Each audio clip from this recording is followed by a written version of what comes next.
Once your grading is created or is completed, you would go under the add-ons menu, go back to Flubaroo.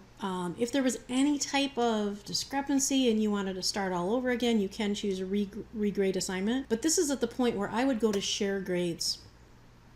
And what it will do is it will send an email to each student with their grade, displaying the answers that they had.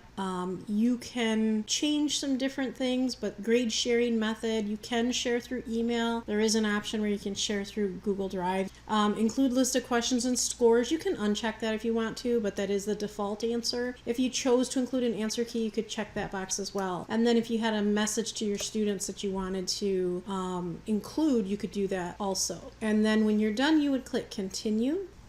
And once it's complete, you will get a confirmation message that will tell you how many scores were shared successfully.